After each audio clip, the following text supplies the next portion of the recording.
Hello. I am so sorry that I cannot be with you today to help guide you through the writing for your Romeo and Juliet essay. I hope this video will help you get started. I'm going to begin here in our weekly agenda for February 12th. And yes, you do have a grammar pre-test to get started on the next part of our misplaced modifiers. We're going to add in dangling modifiers. But I'm going to ask you to do the grammar later after you do the Romeo and Juliet writing task. And once you turn that introduction and body paragraph into My Notre Dame today, then you can work on the grammar. Next, we're going to go to the topics page and open up our Romeo and Juliet topic. And we're going to scroll all the way down on the left side for a few documents I'd like you to open. First one is the essay instructions so that we know what our goal is. And then from your backpack, you have a paper copy of this Capulet, Calamity, Montague, Misadventure. We did that for brainstorming last week. I have a digital sample that I made just for this video to help you understand how to use it to create your writing. And the last one up here is the graphic organizer. So go ahead and open that document. First one I'm going to start with is the essay instructions. So we already know that we have a choice of topics. You can either write about a relationship. Most people write about Romeo and Juliet, but you can write about a different pair. Or you can talk about the role that fate plays in the story. Or you can write about a single character's identity and how that impacts everything in the play. Most people write about Romeo or Juliet, but there are some other major characters you can choose to write about. Just let me know who you choose. And then down here, and this is pretty important because your goal is to write a 4 or 5 paragraph essay. You have to have an introduction and then 2 or 3 body paragraphs and a conclusion paragraph. And in the body, you must have a total of a minimum of 3 quotations. You can have more, but you must have at least 3 quotations in the body. Intro and conclusion don't count. And we'll talk a little bit more as the week goes on. Down below, we have the rubric for how it's going to be assessed for criterion A and criterion B. Then below that, some pretty important information on this next page. Helpful reminders about using technology. It's great and I love it, but we got to be careful to represent our own ideas and not just grab random quotes off of the internet because usually we don't know what that quote's telling us. Secondly, write in the present tense. Third, we've been chunking a lot. Fourth is pretty important. In-text citation. We need to know how to cite the quote. And then bibliography we'll get to a little bit later. All right, so that's about the essay. The next thing is the paper brainstorming task that you guys did last week. And I have done all 4 tasks on this just to kind of show you what you're going to do with that information. So first, task 1, I just wrote down all of the scenes that I remember in the story that were pretty important. And then task 2, I went back in and I said, well, which scene was it? So I added in the act and scene numbers. And then task 3 asked to think about those different topics, the character of Romeo, the character of Juliet, the relationship, the concept of fate. And so that helps me narrow down my topic choice. And I really thought that talking about the relationship would be a good idea. So then for number 4, I went back up to the first page and I looked for things about the relationship and I started to add in quotations. So that's what's in orange. And I remembered to put in the line numbers. So I have here my citation, Act 2, Scene 2, lines 134 to 135. And I also put this right in the middle because that also lets me know where the lines separate. So now that I've got some ideas about this story, I've really thought about who these characters are and I even gathered some evidence, some quotations. Now I'm going to go over to that last one, the graphic organizer. And you can see here, this is going to take you page by page through each section of your essay. It's going to be so easy. So the first page is introduction. And look at that. We're already skipping the hook. Let's come back to the hook later. Let's not worry about it. The next one is just to talk about your topic. Please don't tell me about the story. Tell me about your topic.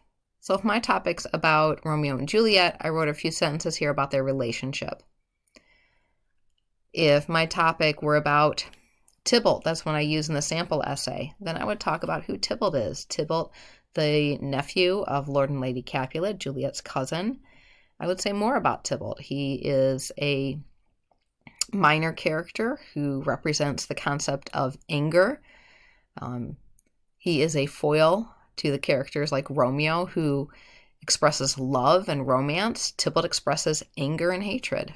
Whatever your topic is, take a moment, pause the video, write a few sentences about your essay topic.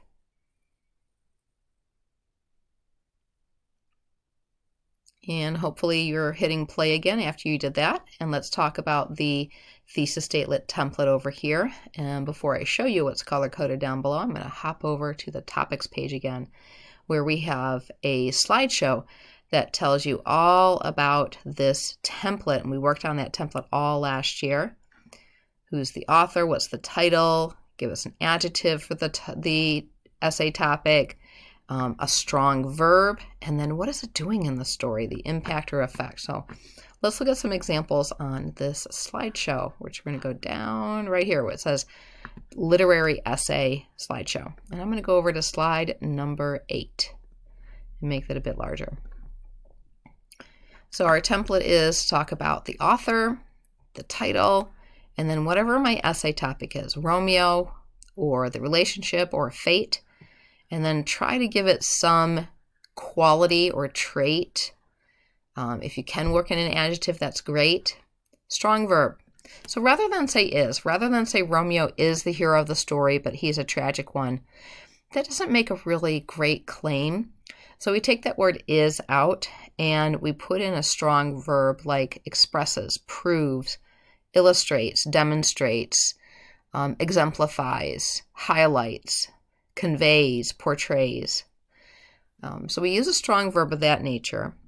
And if you're not sure about strong verbs, go over to our topics page and find the writing topic.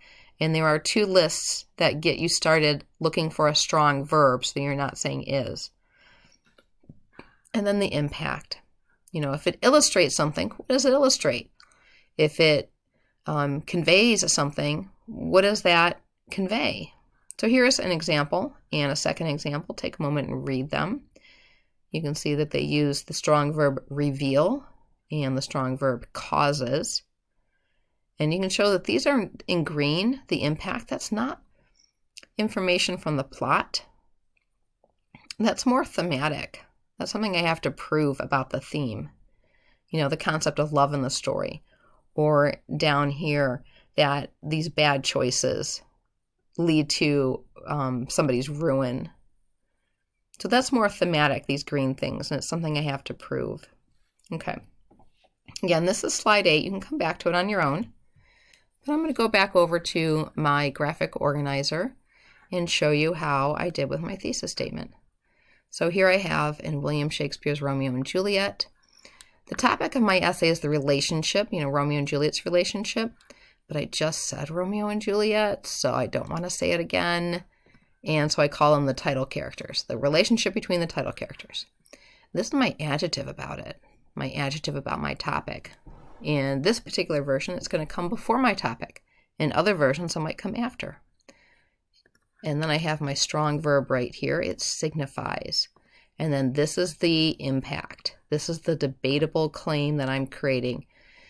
This relationship, Shakespeare uses it to show that there's complexity in creating a stable and long-lasting relationship. And so that's what I'm going to try to improve in this essay. So again, you can pause the video and create your own thesis statement. Don't worry about whether it's good or right or it sounds okay. I'll check it and we'll talk about it in our next class. And we'll make it sound much better if we need to, or it might sound great already. Once you've written yours, you can press play again. The next thing we'll do is head to the next page. On the next page, we see it is for body paragraph number 1. And all of the stuff in here is the template for writing a paragraph.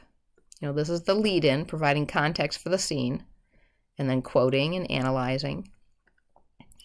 And so you're going to fill in the right-hand column here, and I'm going to go back to our topics page to the slideshow and show you on slide 9, sample of a paragraph. And this is what you guys did last semester, so it should look very familiar. It starts up top with a thesis statement. That's the end of the introduction. Down here with Romeo, that's the beginning of the paragraph. That is a topic sentence.